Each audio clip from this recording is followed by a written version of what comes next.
दिन भर के गतिविधियों की झारखंड के कई जिलों में आज दिन भर की गतिविधियां क्या रहेंगी ये हम समझेंगे। धनबाद पहले चलेंगे। कोयलांचल धनबाद में आज क्या कुछ रहेगा, मौसम का मिजाज ये हम समझेंगे और तमाम चीजों की जानकारी लेंगे। आज जो दिन भर की बड़ी गतिविधियां जिले में देखने को मिलेंगी। राजकुमार, आज क्या कुछ प्रमुख रहेगा कोयलांचल धनबाद की अगर बात करें तो कौन सी बड़ी गतिविधियां रहेंगी जिस पर आज सभी की नजरें टिकेंगी? देखिए, सबसे पहले तो जो धनबाद में आज सुबह से नहीं बल्कि कल शाम से ही रिमझिम फुहारें जो है वो बरस रही थी और आज सुबह से तेज बारिश कई दफा हो चुकी है। तो कहीं ना कहीं इस बारिश के वजह से एक तो ग्रामीण क्षेत्र में जो किसान रहते हैं, जिन्हें किसानी करनी है, जिन्हें धान रोपना है, वो कहीं ना कहीं राहत महसूस कर रहे हैं और उनके जो बिचड़े हैं चूंकि अब तैयार हो चुके हैं तो अब वो खेतों में धान की बुआई शुरू कर देंगे। ये ग्रामीण क्षेत्र की बात हुई। अब हम अगर शहरी क्षेत्र की बात कर ले तो जिस तरह से लगातार बारिश हुई है और रात भर रुक रुक कर बारिश होती रही है और सुबह से लगातार रुक रुक कर कभी तेज तो कभी मध्यम दर्जे की बारिश हो रही है, तो इससे मौसम जो है एक तो खुशनुमा हो चुका है। दूसरी है बात यह है कि जो शहरी क्षेत्र के खासकर जो सीवरेज और ड्रेनेज सिस्टम है उन जगहों पर, खास करके जो जल जमाव वाले क्षेत्र है वहां पर लोगों की परेशानी बढ़ गई है। कल ही विधानसभा की जो समिति आई हुई थी, विशेष समिति आई हुई थी, उन्होंने नावाडीह इलाके में दौरा किया था और वहां पर देखने को मिला था कि किस तरह से जो लोग हैं बारिश के समय में परेशान रहते हैं। करीब 3 किलोमीटर के क्षेत्र का पानी जो है वहां पर आकर के फंस जाता है और उसके वजह से क्या है कि जो स्थानीय लोग हैं उन्हें काफी परेशानी होती है बारिश की वजह से। और तमाम जो लोग हैं वो उन्होंने शिकायत किया, जो मथुरा महतो वहां पहुंचे हुए थे उनसे उन्होंने शिकायत की और उनसे आग्रह किया कि कम से कम जो इस क्षेत्र के लोग हैं उनकी परेशानियों को दूर कर दें और जो परेशानी है उसे दूर करते हुए लोगों के लिए सुगम रास्ता बनाने की का काम करें। इसके अलावा अगर आज महत्वपूर्ण गतिविधि पर बात करें तो कोयलांचल में आज मुहर्रम को लेकर के जिला स्तरीय शांति समिति की बैठक होनी है, जिसमें डीसी और एसएसपी स्वयं मौजूद रहेंगे। जिले भर से शांति समिति के लोग मौजूद रहेंगे। शांतिपूर्ण तरीके से जिले में मुहर्रम का जो त्योहार है वो संपन्न हो, इसके लिए जो तैयारियां हैं वो जिला प्रशासन की तरफ से जो की गई है उसकी जानकारी लोगों को दी जाएगी। शांति समिति के लोगों से अपील किया जाएगा कि शांतिपूर्ण तरीके से मुहर्रम, क्षमा करेंगे, बकरीद, ये जो त्योहार है, मुहर्रम का जो त्योहार है वो मनाएं। इसके अलावा मुहर्रम का जो अखाड़ा निकलता है तो कई क्षेत्रों में जो कहीं ना कहीं आपसी मतभेद उत्पन्न होते हैं उससे भी दूर करने के लिए जिला प्रशासन की तरफ से तैयारी की जा रही है। तो साथ ही अगर हम अन्य गतिविधियों की बात करें तो कल एक बड़ी घटना देखने को मिली थी, जो कि चिटाई धाम में सांसद ढुलू महतो के समर्थकों और उनके विरोधियों के बीच में कुछ मारपीट की घटना हो गई थी, जिसके बाद अनुपमा सिंह जो कि प्रत्याशी रही थी और ढुलू महतो से वो चुनाव हार गई थी, वो वहां पर एसएनएमसीएच पहुंची थी। उन्होंने वहां पर जाकर लोगों से अपील की, लोगों से मुलाकात की, जो लोग घायल हुए थे उनसे मुलाकात की और उन्हें आश्वासन दिया कि उनके इलाज में कहीं किसी तरह की कोई परेशानी नहीं होगी और जो लोग भी इस घटना के पीछे हैं उनके खिलाफ कार्रवाई के लिए वो जिला प्रशासन से बात करेंगे, जिला पुलिस के आला अधिकारियों से बात करेंगे। जी बिल्कुल, तो कई तरह की गतिविधियां हैं। देखिए, इसके अलावा धनबाद चुनाव आयोग की टीम झारखंड के दौरे पर रही। कल बड़ी बैठक हुई और तमाम तरह की तैयारियों का जायजा चुनाव आयोग की टीम ने लिया है। धनबाद में क्या कुछ चुनावी हलचल दिखाई दे रही है?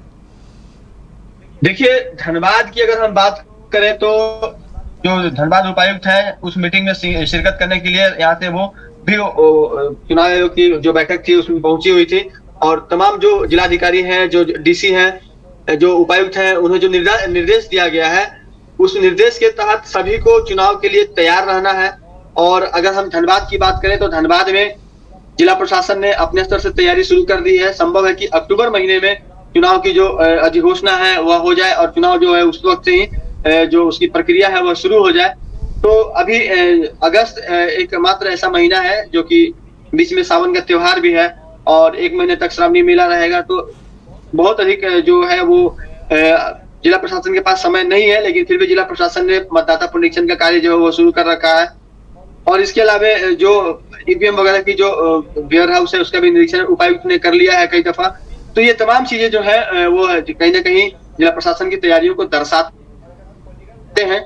और अगर हम पॉलिटिकल बात करें तो कल यहाँ पर धनबाद में मंत्री, जो नए मंत्री बने हैं, यहाँ पर इरफान अंसारी पहुंचे थे। उन्होंने मीडिया से बात की, कई जगहों पर उन्होंने पॉलिटिकल बातें भी की, भाजपा पर हमलावर रहे और उन्होंने यह भी कहा कि समय उनके पास बहुत कम है, अधिक काम करना है जनता के बीच एक मैसेज जाए कि जो हेमंत सरकार 3.0 है वो बेहतर कार्य कर रही है। और उन्होंने कई मामलों में यह भी निर्देशित किया, जो स्थानीय जो बीडीओ है, सीओ है, उनसे कहा कि जनता को कुर्सी पर बिठाकर उनकी समस्याओं को सुने और त्वरित निष्पादित करें। यानी कि इतना प्रेशर है कि काम अधिक से अधिक दिखाना है, ताकि जनता के बीच जब जाएं तो चाहे वो कांग्रेस की छवि हो, चाहे वो जेएमएम की छवि हो, वो देखने को मिले कि बेहतर छवि दिख रही है। इसके अलावा अगर हम भाजपा की बात कर लें तो भाजपा की तरफ से भी लगातार विजय संकल्प यात्रा की जो शुरुआत की गई थी वो अलग अलग जगहों पर देखने को मिल रही है। कल बरोड़ा में इसका आयोजन हुआ था, जहां पर सांसद सीपी सिंह भी पहुंचे थे। और सीपी सिंह चूंकि आजसू से है, फिर भी भाजपा के विजय वो एनडीए का हिस्सा है, तो चुनाव भी एनडीए को एक साथ लड़ना है, तो उसके तरफ से उन्हें सम्मानित किया गया। और वैसे बूथ लेवल कार्यकर्ता भाजपा से जुड़े हुए जो लोग चुनाव के समय बेहतर उन्होंने काम किया था, लोगों को वोट तक पहुंचाने का काम किया, भाजपा को वोट दिलाने का काम किया, उन लोगों को सम्मानित करने का काम कल किया गया। इसके अलावा अगर हम बात करें तो आज 12 तारीख है और 15 को टुंडी में भी एक कार्यक्रम आयोजित है। वहां पर भी विजय संकल्प यात्रा के तहत इसका आयोजन होना है। उसमें स्वयं फिर से बाबूलाल मरांडी रहेंगे। तो इस तरह की जो प्रक्रिया है वो लगातार चल रही है और भाजपा जो है बूथ स्तर तक कार्यकर्ता तक एक बार फिर से पहुंचने का काम करेगी। मेरा बूथ सबसे मजबूत, इस मंत्र के साथ भाजपा आगे बढ़ रही है।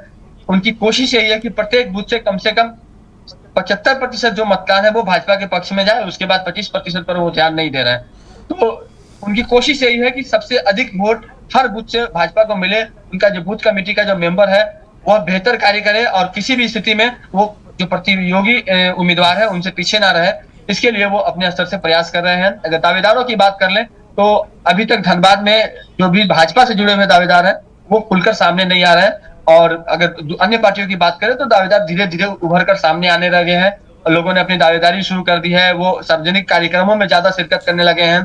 जो आयोजन हो रहे हैं धार्मिक आयोजनों में वो अधिक से अधिक बढ़ चढ़ कर हिस्सा ले रहे हैं, उसमें चंदा देने में अपनी सहभागिता दिखा रहे हैं और आम लोगों तक यह मैसेज देने की कोशिश कर रहे हैं कि वो लोगों के सुख दुख में भागीदार है। यहाँ तक कि बर्थडे और मैरिज एनिवर्सरी जैसे पार्टियों में भी, शादी के समारोह में भी जो वर्तमान विधायक और विधायक बनने की इच्छा रखने वाले लोग हैं वो अभी से ही शिरकत करना शुरू कर दिए हैं। जी चलिए, तो तमाम तरह की गतिविधियां हैं और चुनावी हलचल भी है। तमाम तरह के जो चुनावी समीकरण है उसको पार्टियां बिठाने की कोशिश कर रही हैं और अब से महज कुछ महीनों में झारखंड में विधानसभा चुनाव हैं, तो उसको लेकर सभी ओर से जो है राजनीतिक सुगबुगाहट देखने को मिल रही है। अपने अपने पक्ष में लोगों को साधने की कवायद भी जोर पकड़ रही है। इसके अलावा भी आपने तमाम तरह की गतिविधियों का जिक्र किया है।